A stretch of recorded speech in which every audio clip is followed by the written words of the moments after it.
Short ফাস্টের খুবই ক্ষুদ্র একটা কবিতা, ফা অ্যান্ড আইস। এই যে আগুন এবং বরফের কথা বলা হয়েছে, দুইটা বিপরীত ধর্মী। আগুন যেরকম উত্তাপ দেয়, আইস তেমন নীরবতা, কেমন যেন একটা শান্ত কিছু একটা। কিন্তু কবিতার মধ্যে আমরা দেখি যে পার মানে হলো এই যে ভাঙচুর অবস্থা, আন্দোলন, কোন্দল, মারামারি, কাটাকাটি। আবার এই আইস হচ্ছে একে অপরকে ঘৃণা করা। হ্যাঁ, ২ টাই যখন এক্সট্রিম পর্যায়ে যায় তখনই ধ্বংস। তার মানে access of anything is bad. তাহলে এই যে ফায়ার যদি আপনার মধ্যে অতিরিক্ত থাকে ডিজায়ার, বেশি কিছু চান, এটা চান, সেটা চান।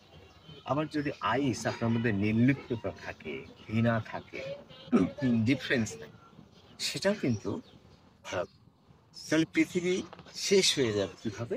হয় আগুনে জ্বলে পুড়ে শেষ হয়ে যাবে, ঘৃণায় জ্বলে পুড়ে শেষ হয়ে যাবে, অথবা শান্ত যেটা আইস, সেই হেট্রেট, সেই বিশ্রী একটা ঘৃণা, সেটাতে শেষ হয়ে যাবে। তাহলে মানুষের মধ্যে বরাবরই একটা অভিযোগ আছে যে পৃথিবীটা কেমন যেন হিংসায় পরিণত হয়েছে। আবার আরেকভাবে দেখলে দেখবেন যে কেমন যেন উত্তেজনা, বিশৃঙ্খলা, ভাঙাভাঙি, মারামারি, খুন খারাপ এগুলো আছে। কিন্তু এই কবিতাকে আমি একটু ভিন্নভাবে দেখি, সেটা হলো সংসার। সক্রেটিসের সংসার। দেখেন সক্রেটিস আইস, শান্ত স্বভাব। কিন্তু তার স্ত্রী জ্যান্থিতে সে আবার ফায়ার, আগুনের মতো। তার অনেক কিছু চাওয়া পাওয়া, যেটা চাই সেটা চাই, এই করতে হবে, ওই করতে হবে। কিন্তু সক্রেটিসের আবার মানুষকে নিয়ে ভাবনা। মানুষ ভুল করছে, তাদের জ্ঞান দিতে হবে, তাদের সুপথে পরিচালিত করতে হবে। যুবক সমাজ বিভ্রান্ত হচ্ছে, রাষ্ট্রের অনেক সমস্যা আছে, সেগুলো ইয়াং ছেলেমেয়েরা বুঝতে পারছে না। এই ধরনের অনেক জিনিস নিয়ে কাজ করেছে। তাহলে দেখেন যে আপনার সংসারে যদি আপনি খুব শান্ত হন, খুবই নরম সরল হন, বিনয়ী হন, আবার আপনার স্ত্রী যদি অতিরিক্ত ডানপিটে, অতিরিক্ত ভাইয়েরই ব্যাপার আছে, ভয়ঙ্কর, বাসায় ঢুকলেই সে আগুনের মতো শেষ করে ফেলে।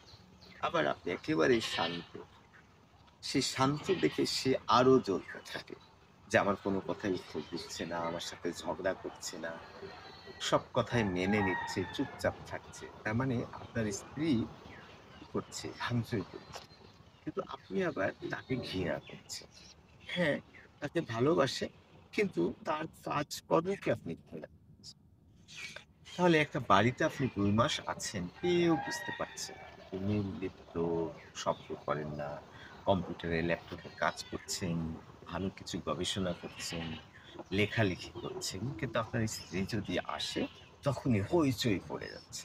কিন্তু এই ২ টার আবার দরকারও আছে। একেবারে আপনি নির্লিপ্ত, কোনো সাড়া শব্দ না, আপনি ধ্যান করছেন, গবেষণা করছেন। আবার পাশাপাশি আপনার স্ত্রী যে ভয়ঙ্কর রূপ নিচ্ছে, সেটাও ভালো না।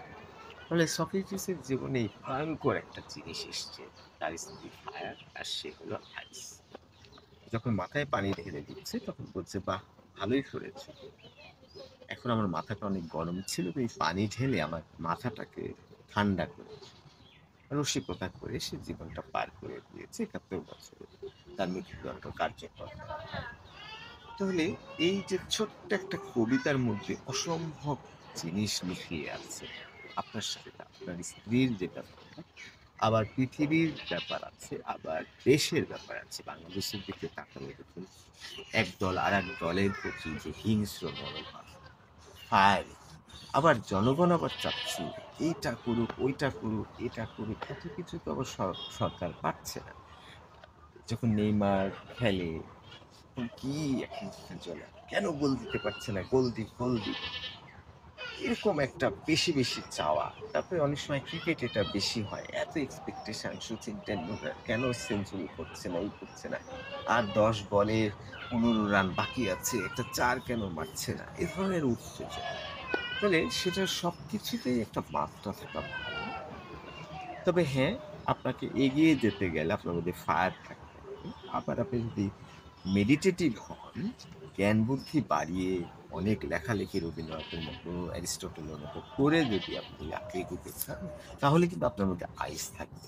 কিন্তু এখানে বেশিরভাগটাই বোঝাচ্ছে যে পৃথিবী যেহেতু ধ্বংস হবে, সেক্ষেত্রে আমি ধরেই নিতে পারি যে এটা ফায়ারটা হলো অতিরিক্ত ডিজায়ার, অতিরিক্ত কিছু চাওয়া। আর আইসটা হলো একেবারে নির্লিপ্ততা এবং তার বিনিময়ে একটা সময়ে তার যে ঘৃণা, হেট্রেড সেটা দেখানো হয়েছে। আবার এটাকে ২ বন্ধুর মধ্যেও আসতে পারে, ২ গ্রামের মধ্যে মারামারি হতে পারে, সুন্দর সম্পর্ক হতে পারে। আর বিশেষ করে সংসার।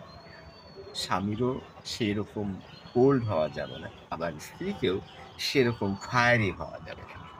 এই যে কোল ফায়ার, তার মানে পৃথিবী যেমন ধ্বংস হতে পারে আগুনে, তেমনি আবার বরফেও হতে পারে। তাহলে দেখা যাচ্ছে যে দিনের পর দিন তাপমাত্রা বেড়ে যাচ্ছে, বেড়ে যাচ্ছে। তখন কি হবে? উত্তর গোলার্ধে কি হবে? সেই বরফগুলো গলতে, গলতে গ্লেসিয়েশন, পানি সমুদ্রের তলটা উঁচু হয়ে যাবে। তখন থেকে আস্তে, আস্তে সব পৃথিবীর সবকিছু পানির তলে চলে যাবে। যেটা গ্লেসিয়েশন বলে বিজ্ঞানের ভাষায়। মানে এই জিনিসটা পৃথিবী ধ্বংস হচ্ছে না ঠিকই, কিন্তু আমাদের সংসার ধ্বংস হচ্ছে, আমাদের দেশ ধ্বংস হচ্ছে, আমাদের পৃথিবী ধ্বংস হচ্ছে। সেগুলোকে সতর্ক করেছে রবার্ট ফ্রস্ট তার এই ছোট্ট কবিতা আইস দিয়ে। অসামান্য কবিতা। রবার্ট ফ্রস্টকে আপনি একটু ভালো করে চেনেন, তার কবিতাগুলো একটু দেখেন এবং আমার ভিডিওর সাথে থাকেন। আমার ভিডিও অনেক লম্বা সাধারণত করি, যেটা দেখলে আপনি পরবর্তীতে যে কবিতাটা পড়বেন বা সাহিত্য চর্চা করবেন বা জীবনের অনেক কিছু সিদ্ধান্ত নিতে যাবেন, তখন আমার এই জ্ঞান যেটা দেওয়া আছে ভিডিওর মধ্যে, সেটা দেখে আপনি উপকৃত হতে পারেন। সংসারে আপনার স্ত্রী যদি ফায়ার হয়, সে যাতে শান্ত হয়, সেটার জন্য এই কবিতাটা তাকে বোঝাতে পারতে হবে, তার বুঝতে হবে। আবার আপনি যে তাকে ঘৃণা করছেন, সেটাও যেন না থাকে।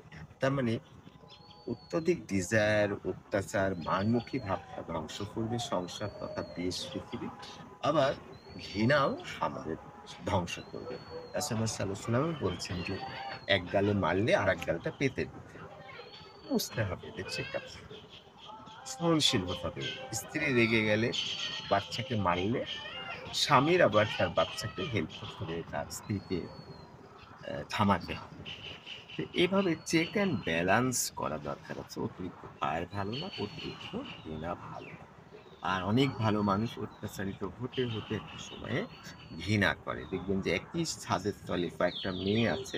প্রতিটা আলাদা, আলাদা যে ইন্টারনেটের ওয়াইফাই ওয়াইফাই। তার মানে একজন আরেকজনের দিকে তাকায় না, একজন আরেকজনের টাকা খায় না।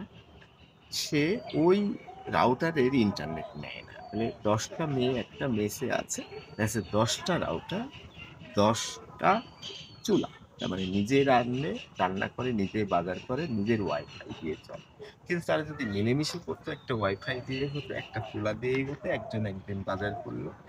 এই করতে, করতে বাই রোটেশনে বাজার করলে অনেক সুখে একজন আরেকজনের সাথে সহমর্মিতা, সদালাপ, ভালো থাকার যে চেষ্টা, সেটা যদি সবার মধ্যে থাকে, আমি আমারটা না দেখে তাদেরটা দেখব। তারা আবার আমারটা দেখবে। তাহলে একে অপরের মিউচুয়াল আন্ডারস্ট্যান্ডিং হলে অসম্ভব সুন্দর একটা জীবন, একটা অসম্ভব সুন্দর একটা মেজ বলেন, অসম্ভব সুন্দর একটা পরিবার বলেন, দেশ বলেন, পৃথিবী বলেন। রবার্ট ফ্রস্টের ফায়ার অ্যান্ড আইস নিয়ে একটু গবেষণা করেন, আমার ভিডিওটা দেখে থাকলে ভালো করে বোঝার চেষ্টা করেন। অনেক মঙ্গল আসবে।